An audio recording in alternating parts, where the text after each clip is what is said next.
Ada satu keluarga di Jakarta yang sekitar tahun 2014 tuh ditinggal sama kakeknya dan diwarisi satu rumah mewah beserta isi-isinya juga. Anak yang diwarisi itu Pak Surya namanya. Dia nikah sama Bu Irma dan punya 2 anak. Kita sebut aja Bulan sama Bintang nama anaknya. Bulan anak pertama perempuan umur 22 tahun dan Bintang laki-laki umur 20 tahun. Selisihnya cuma 2 tahun mereka. Jadi karena Pak Surya itu anak tunggal, seluruh harta kekayaan bapaknya tuh dikasih ke Pak Surya, termasuk rumah yang emang mereka tinggalin di sana dari Pak Surya kecil sampai punya 2 anak. Sehari-hari Pak Surya tuh juga masih kerja buat ngelanjutin bisnis almarhum bapaknya. Kalau anak-anaknya semuanya udah kuliah, tapi kuliahnya tuh pada di Bandung, jadi jarang-jarang pulang ke Jakarta. Paling mereka tuh pulang kalau libur panjang semesteran doang, dan itu tuh diwajibin sama Pak Surya. Karena mereka tuh selalu cari alasan gitu loh buat gak pulang kalau lagi ada libur-libur lainnya selain semesteran. Nah, singkat cerita, pas lagi liburan semesteran, Bulan sama Bintang tuh pulang lah berdua naik mobil. Emang mereka berdua tuh bawa mobil ke kampus bareng, soalnya kan sama-sama di Bandung kuliahnya. Pas sampai di rumah sekitar jam 8 malam, Bulan sama Bintang tuh salim ke Bu Irma sama Pak Surya, terus mau langsung tidur lah ke kamar masing-masing. Soalnya waktu itu keadaan Bandung-Jakarta tuh lagi macet banget, dan mereka 6 jam perjalanan. Jadi bener-bener mau langsung tidur dan bilang buat ngobrol tuh besok pagi aja. Pas udah tidur, Bulan tuh denger Moebi kayak ada suara Bintang manggil-manggil dia tapi dari arah kamar Bintang. Terus kebangun dong dia. Pas Bulan lihat jam, itu tuh jam 2 pagi. Akhirnya disamperin lah sama Bulan ke kamar Bintang. Pas dia sampai, dia buka pintunya. Bintang tuh lagi tidur, pules banget juga tidurnya. Bulan bingung, terus dia jalan balik lah ke kamarnya. Nah, kamar Bulan sama Bintang tuh di lantai 2. Dan di sudut-sudut ruangan tuh ada guci antik gitu Moebi, peninggalan kakeknya. Pas Bulan lagi jalan ke arah kamarnya, Bulan tuh ngeliat di pojokan kayak ada sesuatu yang keluar dari gucinya. Tapi karena malam, lampunya tuh mati kan, jadi Bulan tuh ngeliatnya juga samar-samar. Karena penasaran, Bulan nyoba ngedeket lah ke guci ini, tapi gak ada apa-apa ternyata. Akhirnya dia baliklah jalan mau ke kamarnya. Soalnya itu juga masih jam 2 pagi kan. Nah terus dia buka pintu kamarnya tuh, tapi tiba-tiba dia tuh kaget banget. Dia ngeliat di atas lemari bajunya ada perempuan lagi duduk, kakinya ngegantung ke bawah, terus nunduk gitu. Ini kejadian sebelum era reformasi, sekitar tahun 90-an. Kejadiannya di daerah pinggiran Jakarta, Jabodetabek lah. Ada sebuah toko yang punya namanya Pak Torik. Dia tuh pengusaha yang cukup sukses di bidang mebel. Dan dia juga kolektor barang antik. Jadi memang hobinya tuh main barang antik. Bahkan dia sampai jual barang-barang antik luar negeri gitu. Dan memang backgroundnya si Pak Torik ini keturunan orang kaya. Jadi generasi di atas dia tuh ya nggak sampai bangsawan, tapi emang orang-orang tajir lah dari dulu. Nah, Pak Torik ini punya 2 anak, cowok dan cewek. Yang cowok tuh udah kerja di luar kota, sedangkan yang cewek tuh ya tinggal aja di rumah sama dia karena masih kuliah. Jadi satu hari Pak Torik ini balik ke kampungnya di Jepara, karena itu adalah 40 harian nyokapnya Pak Torik ini meninggal. Nah jadi kampungnya Pak Torik ini kan di Jepara, sedangkan Pak Torik ini udah ke Jakarta tuh puluhan tahun lalu. Jadi dia tinggal di Jakarta sampai akhirnya berkeluarga, dan udah jarang banget dia pulang ke kampung. Sedangkan dulu waktu ibunya Pak Torik ini masih hidup, tinggalnya emang sama adiknya Pak Torik di Jepara itu. Nah Pak Torik balik, dia ke rumah si nyokapnya itu, terus dia ngomong sama adiknya, ini bukannya Mas nggak ngehormatin ya, tapi Mas juga lagi nyari barang antik nih. Tuh. Terus adiknya bilang, sebenarnya mah di sini banyak banget barang antik, kata adiknya gitu. Ibu tuh nyimpen banyak banget, ibu sama bapak. Nah bahkan dari keturunan-keturunan atas itu emang banyak banget barang-barang antik, dan itu disimpannya di gudang rumah nyokapnya Pak Torik ini. Langsung lah Pak Torik ke gudang, dan pas dilihat emang bener-bener banyak banget barang-barang antik di situ. Ada kotak-kotak kayu antik, lemari, guci-guci, dan emang masih pada bagus banget, cuman berdebu aja. Terus Pak Torik bilang, ya udah, ini aku bawa, aku jualin ke Jakarta, nanti hasilnya kita bagi rata, anggap aja warisan. Pak Torik bilang gitu. Sampai akhirnya dibawa, dan itu barangnya sampai 2 truk gitu katanya Muihnat. Saking banyaknya tuh. Saking banyaknya. Dibawalah ke workshopnya dia, ya kayak ya tempat toko mebelnya dia lah. Diberes-beresin sama si karyawannya Pak Torik ini. sambil dilihat-lihat sama dia, sambil diawasin gitu. Karyawan yang ngelap-ngelap. Terus Pak Torik ini jatuh cinta, naksir banget sama satu meja rias. Nah terus Pak Torik bilang ke karyawannya, coba ini dilap, dirapihin, dibagusin gitu ya. Udah tuh dibenerin, diberesin sama karyawannya. Terus setelah itu Pak Torik tuh dikasih tahu sama karyawannya ini, Pak, ini meja riasnya ada satu laci yang kekunci, nggak bisa dibuka. Kalau saya buka paksa takutnya rusak. Jadi lo bayangin nih, ada meja rias cewek gitu, ada cerminnya, terus meja gitu kan di bawahnya. Nah meja ini punya 4 laci. Di sisi kanan tuh ada 2, di sisi kiri ada 2 juga. Nah laci yang di sisi kanan bagian bawah itu nggak bisa dibuka. Dan itu nggak ada kuncinya emang? Nggak ada kuncinya. Kata karyawannya, ini lacinya semua bagus sih Pak, cuman yang bagian kanan tuh nggak bisa dibuka, paling ya jadi ornamen aja. Ketimbang dipaksa buka ntar benerinnya susah. Tapi saran saya sih nggak usah dipakai aja Pak, gitu. Karena dibanding nggak bisa useful sepenuhnya gitu, jadi ya udah taruh sini aja gitu. Tapi Pak Torik maksa, udah biarin aja, yang penting bisa dibawa pulang. Terus di situ tuh karyawannya kayak agak nahan gitu Nat, Muy. Mukanya kayak nggak enak, nyari alibi gitu loh, buat nih meja rias nggak usah dibawa. Karyawannya nyaranin, saran saya sih jangan Pak. Tapi kalaupun Bapak mau, mending dimandiin kembang. Soalnya ini barang udah tua banget, lebih tua dari Bapak, bahkan lebih tua dari saya. Kita nggak tahu barang yang kita punya itu sebelumnya ada cerita apa di baliknya. Apalagi barang bekas kan. Banyak banget barang-barang bekas yang sekarang tuh pada dicari orang-orang. Karena yang tadi gue bilang juga di awal kan pada mau nge-thrift gitu. Nggak cuma baju, tapi banyak banget barang-barang lama atau antik yang dijual dan orang-orang tuh pada beli lah. Salah satu di Gcam. Gue dapat cerita ada orang yang nge-thrift di Gcam di salah satu tempat thrift di Jakarta. Dia ini cewek namanya Sania. Dia baru masuk kuliah waktu 2019.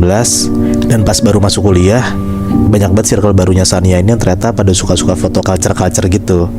Kayak foto-foto analog, foto-foto di Gcam. Nah si Sania ini tertarik lah buat main di Gcam. Oh, ngikut gitu. Iya. Dia ngerasa katanya hasilnya tuh lebih oke dan bisa foto semaunya kan. Kalau misalnya analog kan ada filmnya tuh. Kalau misalnya di Gcam itu kan ada cuman kayak beli memory card udah bisa foto semaunya kan. Di Gcam tuh yang bisa dilihat ya, Iya. dari kameranya. Iya benar. Dan bisa video juga gitu Nat. Nah Sania ini mintalah sama teman kampusnya si Danang buat nyari di Gcam. Karena Danang tuh juga anak culture foto gitu. Ditemenin ke salah satu tempat di Jakarta yang katanya Danang sih emang biasanya anak-anak itu suka beli di situ. Mereka berdua ngiter sampai akhirnya mereka dapat nih satu di Gcam yang masih bagus banget bodinya. Akhirnya Sania beli tuh di Gcam itu dan abangnya bilang kalau di dalam di Gcam itu masih ada ke bawah memory card orang yang punya dulu sebelumnya. Tapi masih banyak kapasiti memorinya. Jadi kalau misalnya emang Sania mau pakai tuh nggak apa-apa. Tapi ditawarin nih sama abangnya mau pakai memory card baru dan yang lama dibuang atau kayak gimana. Sisanya bilang mau pakai memory card baru aja, cuman memory card lamanya nggak usah dibuang. Dibilang sayang kan kapasitinya masih banyak, jadi masih bisa dipakai. Iya benar-benar. Tapi emang nggak bisa di-delete ya foto-foto lamanya? Bisa di-delete, cuman si abangnya ini emang nggak ngapus gitu loh Nat. Udah akhirnya si Sania transaksi dan pulanglah Sania dengan di Gcam barunya ini. Malam hari itu Sania bener-bener kayak excited banget lah sama mainan barunya ini. Terus selama perjalanan dari si tempat itu sampai pulang, Sania tuh foto-fotoin semua segala macam. Nah dia tuh baru sempat ngelihat semuanya tuh pas malam, pas sampai rumah sekitar jam 9-an. Dia liatin hasil-hasil fotonya yang tadi dijepret. Sampai akhirnya dia ngeliat lah hasil-hasil foto zaman dulu yang ada di memori lamanya ini. Ternyata isi foto-foto yang memory card lama ini kayak ada satu foto keluarga lagi jalan-jalan, ada foto, ada video, tapi banyakan fotonya. Ada beberapa orang di foto itu yang nggak tahu lah Sania itu yang mana anak, yang mana orang tua, pokoknya banyak tuh. Karena dia ngeliat foto dan videonya itu kayak ada satu keluarga besar lagi liburan. Ada 6 orang tua, ada anak muda juga, dan ada 4 anak-anak di situ. Dia ngeliat tuh semua hasil fotonya satu-satu dia ngeliatin. Nah dia ini ngeliat dari laptop. Jadi kan bisa ngeliat tuh hasil jelas kayak gimana kan bentukannya kan. Karena memory card udah dipindahin ke laptopnya. Ada beberapa foto yang dia salvok banget, apalagi pas brightness itu dinaikin. Yang pertama, sisanya tuh ngeliat ada foto di situ ada 2 anak kecil lagi gandengan tangan, background tuh air terjun. Nah di tengah anak kecil itu ada bayangan hitam gede, matanya merah lagi berdiri. Waduh. Pas banget di belakang dua anak ini. Masih ingat gak sekte sesat di Jakarta Selatan yang pernah gue ceritain? Masih. Gue udah ceritain kan tentang sepasang suami istri yang ikut ke sekte itu terus kena akibatnya. Dan gue juga udah pernah ceritain tetangga di samping rumah sekte itu yang juga kena batunya. Nah tapi kali ini gue mau ceritain tentang salah satu anggota sekte itu, yang mana dia salah satu anggota paling awal dari sekte ini. Si sekte ini yang pemimpinnya kita sebut aja Pak Jarwo, itu sebelum pindah ke Jakarta dia tuh asalnya dari daerah Jawa Tengah. Dan saat di Jawa Tengah dia punya beberapa anggota, 3 orang. Dan 3-3-nya ini gak cuma dikasih ilmu aja Muy, nah tapi masing-masing dari mereka dikasih peliharaan jin. Nah salah satu muridnya yang paling awal jadi anggota itu kita sebut aja namanya Yono ya. Yang masih di Jawa Tengah ini. Dia masih di Jawa Tengah di saat itu. Nah Yono ini mas-mas umurnya 30 tahunan yang kerjaannya tuh satpam Muy. Nah istrinya gak kerja. Nah dia salah satu anggota yang akhirnya ngikut Pak Jarwo ke Jakarta. Dan setelah dalam tanda kutip ngilmu sama Pak Jarwo ini, Yono tuh bisa mendadak kaya Muy. Nah dari yang awalnya gajinya tuh UMR lebih dikit, tiba-tiba dia bisa jadi punya mobil, renovasi rumah, istrinya juga belanja mulu, pokoknya mendadak kaya lah. Setelah dia ngilmu dan jadi anggota si Pak Jarwo ini. Ya udah pasti karena jadi anggota sekte ini mereka ngelakuin juga yang namanya pesugihan. Kondisi Yono yang tiba-tiba kaya kayak gini ternyata bikin dia dinyinyirin sama keluarga besarnya, sepupu, om, tantenya Yono lah, termasuk bahkan kakaknya Yono sendiri. Karena Yono cuma 2 bersaudara. Mereka pada ngiri tuh Muy. Nah kenapa Yono bisa tiba-tiba tajir gitu dalam waktu singkat. Tapi pada curiga gak Bi? Nah sebenarnya kayak si Yono ini dinyinyirin sama saudaranya, dikatain, diejek gitu loh. Kayak kebayang gak sih lo lagi acara keluarga misalnya lebaran gitu, lo diejek sama saudara lo dengan nada bercanda, tapi bercandanya tuh nyelekit, kayak implicitly emang beneran ngejek, nggak cuma bercanda. Nah mereka tuh kayak gitu mikir kayak Yono udah lama nggak ikut acara keluarga, tiba-tiba sekalinya ikut udah bawa mobil aja, masa siapa bisa beli mobil. Jadi kayak kalau lo nanya kayak tadi tahu apa enggak, ya kayak secara nggak langsung bertanya ke Yono tapi dengan cara ngejek gitu loh. Yono ngerasa emang keluarganya emang nyinyir banget, cukup bikin bete juga, tapi ya dia nggak mau ngambil pusing, bodo amat, yang penting hidup gue enak gitu. Nah ini di suatu waktu, kejadiannya sekitar 5 tahun yang lalu. Di saat itu bokapnya Yono tuh meninggal, nyokapnya udah gak ada sebelumnya. Otomatis warisan turun dong ke anaknya. Yono ini 2 bersaudara kan, tadi gue bilang. Dia cuma punya 1 kakak, sebut aja namanya Mas Jaya. Nah namanya mungkin keluarga bangsat aja kali ya. Jaya ini ngerasa kayak gak adil sama warisan, dibagi rata tuh ke dia sama adiknya. Nah kayaknya juga si Jaya tuh ngerasa kalau gue kakak, adik gue juga duitnya lebih banyak dari gue lebih butuh dari dia dan lebih pantas dapat warisan dibanding adik gue gitu. Oh si abang ini nggak, finansialnya nggak stable gitu Bi? Nggak stable Muy. Ya mungkin bisa dibilang seperti Yono dulu lah. Gajinya kayak UMR kayak gitu-gitu loh. Nggak kayak Yono yang sekarang yang ya oke banget gara-gara apa yang dia lakuin gitu kan. Nah Jaya tiba-tiba ngehubungin Yono lah dan ngomong baik-baik, maksudnya dia kayak gimana, minta warisan lebih gitu. Tapi Yono langsung nolak. Dia nggak mau tuh ngikutin permintaan kakaknya. Banyak banget hal-hal yang banyak orang yakinin kalau pilihan mereka tuh benar, sampai mereka nggak sadar sebenarnya kalau pilihan mereka tuh salah. Apalagi kalau misalnya udah masuk aliran sesat. Kadang orang-orang yang masuk situ tuh ngerasa kalau misalnya pilihan dan jalan yang mereka pilih tuh pasti bener banget kan. Pun juga kadang ada beberapa orang yang ngerasa kalau misalnya harus nyelamatin orang-orang ini nih yang masuk ke aliran sesat ini, biar orang itu nggak masuk ke sana. Cuman tetap aja kalau misalnya udah masuk ke sana, mereka susah diubah gitu pikirannya. Sampai gue dapat satu cerita, ada satu keluarga yang akhirnya dia tuh bisa keluar dari sekte itu. Tapi after dia keluar, dia tuh malah ngerasa gila dan malah pengen masuk ke sana biar ngerasa dia tuh safe gitu loh. Nah satu keluarga ini tinggal di Jawa Tengah, di daerah Jawa Tengah lah pokoknya. Nah tapi di saat mereka keluar, yang tadi gue bilang kan, orang-orang satu keluarga ini, orang Jawa Tengah ini, mereka tuh ngerasa kayak hilang arah gitu Bi, Nat. Jadi akhirnya keluarga itu ngelakuin segala cara lah biar bisa masuk ke sana lagi, ke sekte itu lagi. Nah syarat yang dikasih sama sekte itu biar mereka bisa masuk ke sekte itu lagi, ada banyak cara lah. Salah satunya mereka harus cari tumbal, dan darah korban itu harus dikasih ke pemimpin sektenya itu. Dan satu keluarga itu mengiyakan mau ngelakuin itu. Jadi di satu keluarga ini ada bapak, ibu, dan 1 anaknya cowok yang umurnya 8 tahun. Bapak itu namanya kita sebut aja Bambang, umurnya sekitar 50-an tahun. Ibu itu namanya Bu Siska, umur 45 tahun. Dan anaknya ini masih kecil 2 SD, namanya Dion. Tahun 2015 mereka pernah masuk ke dalam sekte yang sesat banget. Intinya kayak mereka tuh ngerasa kalau misalnya Tuhan itu ada, tapi rulesnya itu salah dan merepotkan gitu loh kalau misalnya dia nggak masuk sekte itu. Nah, di ajaran sekte ini mereka ngajarin kalau ya udah nggak ada rules ya, yang penting orang-orang ini ngerasa bahagia dan pilihan mereka tuh benar. Sampai akhirnya di tahun 2017 keluarga Pak Bambang ini keluar dari sekte itu karena ada satu orang lah yang mencoba membantu dan menyadarkan mereka kalau misalnya pilihan mereka tuh salah. Cuman beberapa bulan doang Nat, sampai akhirnya mereka ngerasa kalau hidup mereka tuh hilang arah. Mereka jadi keuring-uringan, kayak pilihan agama mereka yang baru yang mereka pilih ini salah. Sampai mereka tuh ngerasa kayak mereka nggak tenang lah hidupnya karena keluar dari sekte itu. Akhirnya Pak Bambang ini begging nih ke sekte itu biar bisa masuk lagi ke sana. Berbulan-bulan keluarga Pak Bambang ini ngelakuin segala cara biar masuk ke sana lagi, ke sekte itu lagi. Syarat demi syarat dikasih keluarga Pak Bambang biar mereka masuk lagi. Nah, inilah yang tadi gue bilang, kayak syaratnya nggak masuk akal. Yang disuruh nyiapin beberapa darah korban gitu dan dikasih ke sektenya, ke kepala sektenya. Tapi mereka berdua, si Pak Bambang sama Bu Siska ini ngelakuin aja gitu. Karena mereka mikir kayak daripada gue hilang arah dan gue merasa safe place gue di sekte ini, mereka ngelakuin. Itu harus berapa orang, Boy? Si kepala sekte ini bilang kalau misalnya mereka harus nyiapin 3 korban, 3 orang yang harus dia bunuh dalam tanda kutip buat darah-darah dikasih ke pemimpin sektenya itu. Wow. Nah, ada di satu malam Pak Bambang dan Bu Siska ini datang ke tempat ibadah sektenya. Tempat ibadah sektenya tuh bener-bener kayak rumah doang gitu, Nat. Dan pengandutnya pun juga gak banyak, cuman 10-an orang gitu. Pak Bambang dan Bu Siska ketemu sama pemimpin sektenya.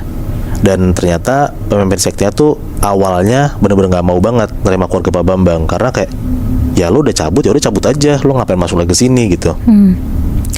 Tapi dengan keadaan Pak Bambang dan Bu Siska yang ngebegging, mereka melas-melas, dan kepala sekte ini ngeliat kalau misalnya satu keluarga ini, bapak dan ibu ini ngerasa hilang arah banget, akhirnya pemimpin ini iba. Dan akhirnya dikasih lah syarat itu, kalau misalnya lo mau masuk sekte ini lagi, ya lo harus nyiapin 3 darah korban yang lo kasih ke gua. Dan si pemimpin sekte itu ngasih waktu 7 hari buat ke Pak Bambang dan Bu Siska. Kalau misalnya lebih dari 7 hari mereka ngasih darah 3 korban itu, ya mereka gak bisa terima lagi.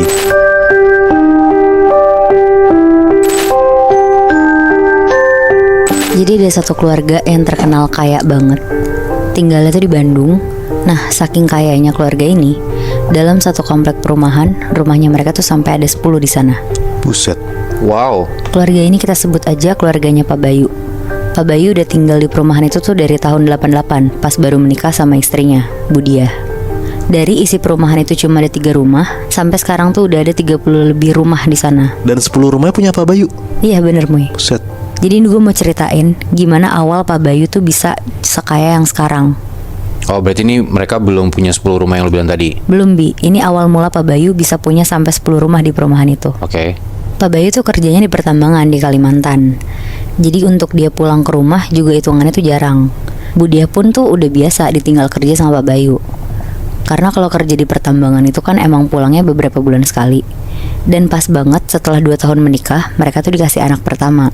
Jadi Bu Diah juga gak ngerasa terlalu kesepian kalau ditinggal sama Pak Bayu. Setelah anaknya lahir, Bu Diah tuh sering banget ngeluh ke Pak Bayu karena benar-benar gak kuat ngurusin anaknya sendirian. Ditambah setahun kemudian Bu Diah tuh hamil anak kedua. Jadi Bu Diah nyuruh Pak Bayu buat cari kerjaan lain biar bisa bantu Bu Diah ngurus anak-anaknya. Pokoknya sempetlah kejadian cekcok di rumah tangganya mereka.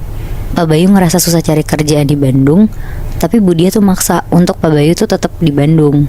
Sampai Bu Diah tuh ngancem Pak Bayu buat mau cerai aja kalau misalkan Pak Bayu tuh gak mau pindah ke Bandung. Akhirnya Pak Bayu mikirlah segala cara untuk bisa tetap berpenghasilan besar, tapi tetap di Bandung sama keluarganya. Nah kebetulan Pak Bayu tuh punya teman di Bandung, teman SMA-nya yang emang kaya banget. Jadi Pak Bayu dari Kalimantan nyoba ngehubungin temannya ini, namanya Pak Iwan. Dia nelfon buat minta kerjaan di Bandung. Pak Bayu bahkan bilang mau kerja jadi apa aja, saking dia tuh desperate banget. Tapi kata Pak Iwan nanti tuh bakal dikabarin lagi ke Pak Bayu. Seminggu kemudian, karena Pak Bayu juga kasihan sama istrinya, Pak Bayu resign lah dari Kalimantan dan dia mutusin buat pindah ke Bandung sambil nyari-nyari kerja yang bisa ngebantu hidup mereka sekeluarga lah di sana. Tapi emang mungkin masih rezeki keluarganya Pak Bayu. Di hari dia pindah ke Bandung, dia tuh langsung ditelepon sama Pak Iwan. Pak Iwan ngasih penawaran menarik dengan penghasilan besar ke Pak Bayu. Dengar itu di telepon, Pak Bayu tuh tertarik banget dong. Langsunglah mereka ketemu besokannya di rumahnya Pak Iwan, yang gak begitu jauh juga lah sama rumah Pak Bayu. Dan setelah mereka ngobrol panjang lebar, jadi ternyata Bi, Pak Bayu tuh ditawarin untuk ikutan pesugihan tutup garwo. Set. Nah, pesugihan tutup garwo itu tuh pesugihan yang harus ngerelain anggota keluarganya buat dijadiin tumbal.